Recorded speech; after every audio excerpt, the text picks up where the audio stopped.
जिंदाबाद, इंकलाब जिंदाबाद, भारत माता की, भारत माता की।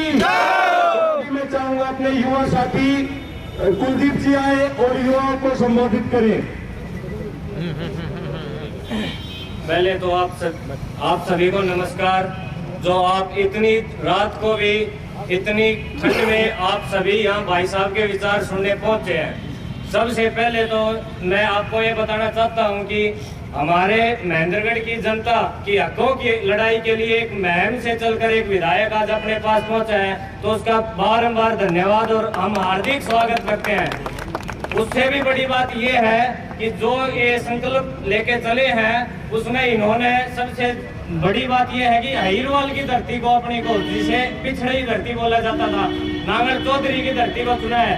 तो उसके लिए फिर से एक बार हम दिल की गहराइयों से धन्यवाद करते हैं। तो अब हम बताते हैं कि हमारे भाई साहब जी किन मुद्दों के लिए आप सभी के बीच यहाँ सड़क पर चलकर चंडीगढ़ तक की यात्रा करने के लिए निकले हैं। सबसे मुख्य और अहम मुद्दा यही है कि आज अपना क्षेत्र पिछड़ा इसलिए बोला जाता है कि यहाँ पे रोजगार की बहुत कमी है। विकास नाम बिल्कुल खत्म है, विकास के नाम पे हमारा महेंद्रगढ़, ऊपर से रोजगार नहीं है। ये रोजगार ना होना आने वाले भविष्य को अंधकार में ले जाने वाली स्थिति है। एक बात हमें आज समझनी पड़ेगी कि यदि विकास चाहते हो तो दबंग नेता जो अपनी बात को उठाए विधानसभा में ले जाके। दूसरी बात, हमारा खुद का विकास जब होगा जब हमारे घर में आमदनी होगी। आमदनी के लिए हमें एक ही चीज है कि जब हम सेटल होंगे, हम पढ़ लिख लिए, BA, MA, PhD, और वो युवा आज HKRN ठेकेदारी के ऊपर नौकरी करने के लिए व्याकुल हो रखा है कि उन्हें ठेकेदारी की नौकरी नहीं मिल रही है। इन सभी मांगों को लेके हमारे विधायक जी ने हमारे एक छोटे से आह्वान पर पिछले विधानसभा सत्र में खुद हमारी मांग को उठाया और एकमात्र 90 में से वो विधायक थे जिन्होंने एक फोन पर हमारी मांग को विधानसभा, जो कि हरियाणा प्रदेश की सबसे बड़ी पंचायत है, उसमें उठाने का काम किया। इसके लिए फिर से हम धन्यवाद करते हैं। और अब मैं बलराज भाई साहब को माइक देना चाहता हूं कि वो अपने मन की बात करें। MLA साहब, हमारी दो मांग थी मेंढड़ की। एक तो मेंढड़ क्षेत्र में कोई रोड भी सही नहीं है, सारे रोडों पर पैदल नहीं चला जाए, और सारा मेंढड़ शहर में एक मारो नहरी हक को पानी मिल जाए। हमारी दो बात ये कर दो, फिर हमारी बेरोजगारी अपना आप ही हल जाएगी। राव तुलाराम जी की इस पावन धरा पर उनके चरणों से आशीर्वाद लेकर, उनके चरणों में खड़ा होकर मैं आज वीर भूमि को नमन करता हूं। और मैंने ये जिस प्रकार से स्वतंत्रता संग्रामी आदरणीय स्वर्गीय चौधरी तुलाराम जी ने 1857 की क्रांति में एक चिंगारी जलाने का काम किया था, आज मैं भी इस प्रदेश की व्यवस्था परिवर्तन की जन जागृति यात्रा की शुरुआत उनकी धरती को नमन करके मैंने यहाँ से की है। आप सभी को मेरा राम राम। सभी युवा साथियों को आप सब ने जो मान सम्मान प्यार यहाँ दिया उसके लिए दिल की गहराइयों से आभार। मैं दो एक बातें देख के आ रहा हूँ जो मैंने यहाँ पर बड़ी विशेष विचित्र लगी। भाई आपको पहले तो मैं बधाई दूं, इतने मजबूत पिछले 45 साल में आपने यहाँ से विधायक और मंत्री चुने हैं कि मैंने देखा, मैंने सड़कों में गड्ढे तो देखे थे, गड्ढा में सड़क पहली बार देखी है। और जिस प्रकार से ये पिछले 40 साल से ज्यादा हो गए SYL के नाम पे, जो अभी भाई साहब ने कहा हमारे को पानी दे दो, 40 साल से भी ज्यादा से पानी के नाम पर, SYL के नाम पर आपको बड़े बड़े सपने दिखाकर आपकी वोट लेते आ रही है। चाहे वो कोई सी सरकार रही, कांग्रेस की सरकार रही हो या दूसरी सरकार रही हो, इन्होंने आज तक आपको एक बूंद पानी लाके देने की कोशिश। तो ये समस्या तभी हो सकती है जब आपका हितैषी, आपका सच्चा वकील विधानसभा में जाके इसकी पैरवी करेगा। ये जो आप चुनते हो, ये अपने नेताओं को और पार्टी को, आकाओं को खुश करने के लिए वहां जो है ना मौनी बाप बनकर इधर की बातें ज्यादा करते हैं, थारे उसकी बातें नहीं करने विश्वास है। आज प्रदेश में सबसे ज्यादा यहाँ पे बेहाल है युवाओं का। आज ये युवा खड़े हैं, नौकरी तो बाद में मिलती है, पहले तो क्वालिफाइंग टेस्ट के ऊपर उनका जो है ना मजाक बना के रख दिया। जो सीईटी क्वालिफाइंग का उनका क्राइटेरिया है, उसमें पहले कह दिया 40-50 के करो करके वे पास हो जाएंगे, और जो बच्चे पास होंगे ना उनको सेकंड एग्जाम और इंटरव्यू के लिए बुलाया जाएगा। लेकिन शेर के बच्चा ने पाया कुछ, बोल रहे हैं कि मैं पावा सिर्फ 4% बच्चे। 12 लाख बच्चों ने फार्म भरे थे, 7.5 लाख बच्चों ने टेस्ट दिया, और उसमें 3,57,000 के करीब बच्चों ने पास किया उसको। लेकिन अब सेकंड एग्जाम के लिए 25 से 30,000 मात्र बच्चों को जो है सिलेक्ट करते हैं। कितना बड़ा धोखा और खिलवाड़ मेरे इस प्रदेश के युवाओं के साथ ये सरकार कर रही है। पुलिस की भर्ती है, ज्वाइनिंग की सारी प्रक्रिया हो चुकी है, वो सारे 6600 बच्चे मेरे जो सड़कों में बैठे अपनी ज्वाइनिंग की बुरा लगाकर आंदोलन कर रहे हैं। और अन्य कई भर्तियों की प्रक्रिया पूरी हो चुकी है, लेकिन सरकार की नीयत कुछ नहीं है। उनको उलझाके रखा है, आगे चुनाव आ रहे हैं, चुनाव का लॉलीपॉप देकर आगे वोट ले लेना, करना धरना कुछ नहीं है। आज हमारे BA, MAd, MSc, PhD बच्चे कौशल रोजगार के निगम के नाम से एक ऐसा ठेकेदारी का डिपार्टमेंट खोल दिया, उनको जो है ना 15-15 हजार की नौकरी के लिए उनके साथ खिलवाड़ किया जा रहा है, उनका शोषण किया जा रहा है। क्या मैं इसकी आवाज उठा रहा हूं तो गलत उठा रहा हूं? बताइए, मैं आप सबसे पूछता हूं। जो उस दर्द को लेकर मैं आज आपको जगाने के लिए, युवाओं को जगाने के लिए आया हूं कि आपको खड़ा होना पड़ेगा। आज बलराज कुंडू अकेला पड़ गया, विधानसभा में बोलता हूं, लेकिन मुझे जब तक 40-50 बलराज कुंडू जैसी विचारधारा के ईमानदार सोच के आपके सच्चे हितैषी, सच्चे वकील और सच्चे जो है ना वो नेता नहीं पहुंचेंगे, जब तक आपकी व्यवस्था नहीं बदलने वाली है। मैं ये कहने के लिए आपके बीच में आया हूं। मैं आज सड़क से विधानसभा के लिए निकला हूं, आपकी आवाज को बुलंद करने के लिए। जितना ज्यादा आप मेरे साथ सड़क पर कंधा से कंधा मिला के चलोगे, मेरी आवाज में उतनी ताकत बढ़ती चली जाएगी चंडीगढ़ तक। और मैं वादा करता हूं, आपकी ये ताकत चंडीगढ़ में मैं उनको हिला के रख दूंगा, और आपके ये सब युवाओं को सब सरकार को देना पड़ेगा। उसके बाद आज कर्मचारी की बात करते हैं। OPS के नाम से पूरे प्रदेश का कर्मचारी हताश निराश है। जो उनका पैसा है उसको भी जो है जबरन रोक रखा है, उनको देने का काम नहीं कर रही है सरकार। उनके बुढ़ापे की कोई चिंता नहीं, उस पैसे को बड़ी बड़ी कंपनियों में शेयर खरीद रखे हैं। अरे कोई पूछने वाला होगा, शेयर खरीदने होंगे तो वो अपने आप खरीद लेंगे, तुम्हारी मध्यस्थता की क्या जरूरत है? तो कितना बड़ा शोषण किया जा रहा है। युवाओं की बात, खिलाड़ी की बात करें, हमारे प्रदेश का खिलाड़ी पूरे देश का नाम रोशन करके इंटरनेशनल लेवल पे मेडल लाने का काम करता है, उनके सारे जो है ना बंद कर दिए, उनका कोटा ही खत्म कर दिया, और उनको खिलाड़ियों को आज जो है ना दर-दर की ठोकरें खाने पे मजबूर कर दिया। यह है इसकी व्यवस्था है सरकार की करनी और कथनी में। सिर्फ जो कोई खिलाड़ी मेडल लाता है तो उसके फोटो खिंचवाने के लिए सरकार के मंत्री और नेता अखबार में फोटो छपवाने के लिए पहुंच जाते हैं, बड़ी बड़ी बातें करते हैं, उसके बाद उनको कोई नहीं पूछता। आज प्रदेश का किसान हताश निराश है। मैं नांगल चौधरी से चला था, मैं नारनौल और महेंद्रगढ़, हर जगह मुझे पता लगा कि आपकी सरसों सर्दी की वजह से खराब हो चुकी है, जिसके रोज ज्ञापन आप दे रहे हो, सरकार कोई सुनवाई नहीं कर रही आपकी।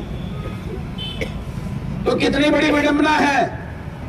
तो इसी प्रकार से आज बुजुर्गों की पेंशन काट दी गई है, वो दर-दर की ठोकरें खा रहा है। जो परिवार पैदा इनकम के नाम पे जो पहचान पत्र बनाकर जो इसमें इनकम भरी है, उसमें कितना बड़ा घपला करके जो है ना गरीब आदमियों के राशन कार्ड काटने का काम कर दिया, उनकी पेंशनें काटने का काम कर दिया। आज कोई भी वर्ग उसमें नहीं है। अध्यापक गरीब का स्कूल बंद करने की तैयारी कर दी चिराग योजना की तहत, जिसमें गरीब का बेटा बच्चा पढ़ता था। हमारे सरपंच बने हैं 2 साल के बाद, उन सरपंचों को अठन्नी दी नहीं, पहले चोर बना का सर्टिफिकेट दे दिया। तो इस सरकार की मंशा आपके सामने है, आपको जागना होगा। ये 5 साल के बाद आप सत्ता का परिवर्तन करते हो, लेकिन व्यवस्था का परिवर्तन करना होगा, तभी आपका ये सारी चीजें, भ्रष्टाचार, बेरोजगारी और ये किसान की समस्याएं, इनकी समस्याएं बंद हो सकती हैं। वो व्यवस्था परिवर्तन के लिए आपको ये चाटुकार और गुलाम जो नेताओं के पार्टियों के हैं, जिनको टिकट देकर ये पार्टी आपके बीच में छोड़ देती है कि इसको वोट दे दो, उनको दुत्कार कर अपने बीच से बलराज कुंडू जैसी विचारधारा का एक ईमानदार सोचकर आपका अपना बेटा चुनकर विधानसभा में भेजना होगा। इस परिवर्तन को लाने के लिए, आप सबको जगाने के लिए बलराज कुंडू पद यात्रा पर निकला है। नांगल चौधरी से लेकर चंडीगढ़ जाएगा, आपकी आवाज को बुलंद करते हुए और आप सबकी समस्याओं का उनको अवगत कराएगा। माननीय महामहिम राज्यपाल जी को और मुख्यमंत्री को जाके आपका ज्ञापन देना काम करेगी। ये है आपकी सरकार की असलियत। तो मैं आपसे यही आह्वान, निवेदन और विनती करता हूं कि आप साथ दो, हम मिलकर इस व्यवस्था परिवर्तन का काम करेंगे। आप अपने हल्के में ये दो मठाधीश बिठा रखे हैं 45 साल से, इन्होंने क्या किया आपके लिए सोचना होगा। आपको ऐसे ऐसे एनर्जेटिक पढ़े लिखे पीएचडी किए हुए ऊर्जावान युवा आपके बीच में हैं, इनमें से किसी एक को आगे बढ़ाकर बलराज कुंडू का ताकत बढ़ाएं। अब बलराज कुंडू अकेला विधानसभा में अकेला पड़ जाता है। तो मैं आप सबसे निवेदन करता हूं, महेंद्रगढ़ से, ये वीरों की भूमि है, बहादुरों की भूमि है। अपने बीच से एक क्रांतिकारी भाई, एक ऊर्जावान, शक्तिवान और बुद्धिमान और पढ़ा लिखा युवा मेरे साथ करो, एक उसको एमएलए बनाकर विधानसभा में। मैं वादा करता हूं विधानसभा में एक भी बिल आपके खिलाफ पास नहीं होने देंगे, इस बात का वादा करता हूं। मेरा आह्वान है इस प्रदेश के युवा से, कर्मचारी से, किसान से, छोटे व्यापारी से, आज हर वर्ग का शोषण हो रहा है, हमें इसके लिए उठना होगा और व्यवस्था परिवर्तन की लड़ाई में हम सबको जागकर एक नई सोच के साथ आगे बढ़ना होगा। यही विनती और प्रार्थना लेकर मैं आपके बीच में आया हूं। मेरे मुख से कोई गलत बात निकली हो तो आपका अपना बेटा, आपका भाई हूं, मुझे नादान समझकर माफ कर देना। लेकिन जो बात मैंने आपके कही वो पॉलिटिकल भाषण नहीं, मेरे दिल और आत्मा के जज्बात थे, मेरे दिल की अंदर की भावना थी, वो मैंने पीड़ित होकर आपके सामने रखी है। इन्हीं शब्दों के साथ आप सबका बहुत बहुत धन्यवाद और आप सबको मेरी राम राम। सर जी, कोई गलती हो तो माफ करना। देखिए भाई बलराज जी समस्याओं पे बात कर रहे थे। ये है बेटी बचाओ और बेटी पढ़ाओ की असलियत। ये बेटी बताएगी, ये बहन हमारी बताएगी। सर जी, एक गरीब बेटी हो बिना माँ की, कोई माँ बाप साथ नहीं देता, कोई और नहीं देता। लोग मेरे को गलत समझते हैं और गंदा बोलते हैं। सर मैं गरीब बेटी हूँ, मेरी शादी भी हुई थी जब भी मेरे को लोग छोड़ दिए और अब जी गंदे बोल रहे हैं मेरे को। ये सच्चाई है, यहाँ इतनी सुरक्षित है मेरी बेटी इस प्रदेश की, ये है असली सच्चाई। इस बात को आपको समझना होगा। और जो मौलिक संविधान के अंदर जो हमारे हक हैं, एक बार संविधान को पढ़ के उसको देखो कि इसमें से क्या आपको मिला हुआ है। आज पूरे प्रदेश में बेहोश डर का माहौल बना दिया है। हर कोई जो है ना अपनी आवाज बुलंद करते हुए डरता है। ये मैम का विधायक आपके बीच में आया है, आपकी आत्मा को जगाने, रात को जगाने। उठो, हम हरियाणा की तकदीर और तस्वीर बदलने का काम करेंगे। धन्यवाद। इस राव तुलाराम की क्रांतिकारी भूमि को नमन करता हूं और इस महेंद्रगढ़ के युवाओं को सैल्यूट करता हूं कि वो बलराज कुंडू की भाई की बात सुनने यहाँ पे आए हैं इस ठंड के अंदर। और एक आह्वान करता हूं, ये जो भाई है ना महम से निकला है, मैं आपको सच बता दूं, मेरा कोई रिश्तेदार नहीं है। हमारे अंदर भी दर्द है, पूरे हरियाणा के अंदर बेरोजगारी है, पूरे हरियाणा के अंदर किसान परेशान है और महिला सुरक्षा तो ये बेटी अब रोड से चल के आई है, आपने अपनी आंखों से देख ली। दूसरी बात ये है भाई, जब तक आप संगठित नहीं होंगे, जब तक अराजनीतिक परिवारों के युवा बाहर निकलकर इस राजनीति को ऐलान जंग नहीं करेंगे, जब तक कोई इलाज नहीं हो सकता। मेरे भाइयों, मैं तो युवाओं से, किसानों से, भाई बलराज कुंडू ने ऐलान किया है, आइए, जैसे सुभाष चंद्र बोस ने बोला था, तुम मुझे खून दो मैं तुम्हें आजादी दूंगा। भाई बलराज कुंडू का कहना है, तुम मेरे साथ आओ, मैं तुम्हें व्यवस्था परिवर्तन करके दूंगा। और वो व्यवस्था परिवर्तन होगा जिस व्यवस्था के अंदर न बेरोजगारी से परेशान होगा युवा, न मेरी बहनें परेशान होगी। महिला सुरक्षा कहने से नहीं, महिला सुरक्षा करने से होगी। हमने देखी है इन लोगों की महिला सुरक्षा। हमारी गोल्ड मेडलिस्ट बेटियां इस सिस्टम से परेशान है। हमारा युवा, हमारे पहलवान, हमारे बॉक्सर भाई धरने पे बैठे हैं। अरे जिनको देश का नाम रोशन करना है वो लोग धरने पे बैठे हैं। तो मैं तो महेंद्रगढ़ की इस पवित्र भूमि से कहना चाहता हूँ, गाँव में जाइए, सारे युवा चर्चा चलाइए, गाँव गाँव जाके संगोष्ठी करिए। भगत सिंह जी कैसे जैसे जाते थे गाँव गाँव जाइए, बात करिए आपस में और एक घोषणा करिए, हर गांव से 10-10 युवा नेतृत्व करने के लिए भाई बलराज कुंडू के साथ कंधे से कंधा मिलाए। ये ऐलान जंग है इस गंदी राजनीति को, ये राजनीतिक जंगल बना दिया इन्होंने हरियाणा को। हम कहना चाहते हैं इस राजनीतिक, अगर तुमने इन राजनीतिक पार्टियों को कहना चाहते हैं, अगर तुमने हरियाणा को राजनीतिक जंगल बना दिया तो हम बलराज जैसे भाई हर विधानसभा से 10-10 शेर छोड़ देंगे इस हरियाणा के इस राजनीतिक जंगल के अंदर, और सारी समस्याओं का समाधान होगा। ये कौन सा मतलब है, ओले गिर जाते हैं, ठंड बढ़ जाती है, किसान डीसी के पास जाता है, डीसी किसान के पास क्यों नहीं आता समस्या सुनने के लिए? भाई बलराज कुंडू युवा शक्ति, युवा शक्ति।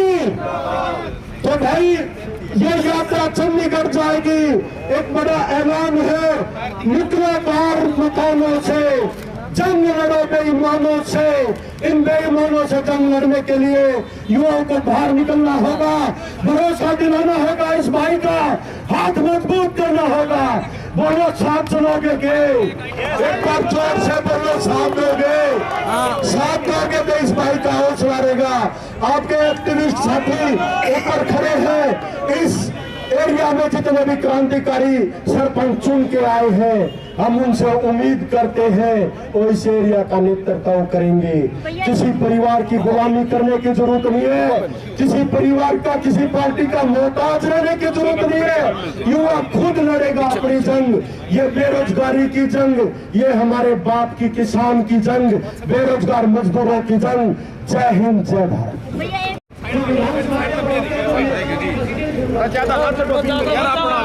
मीडिया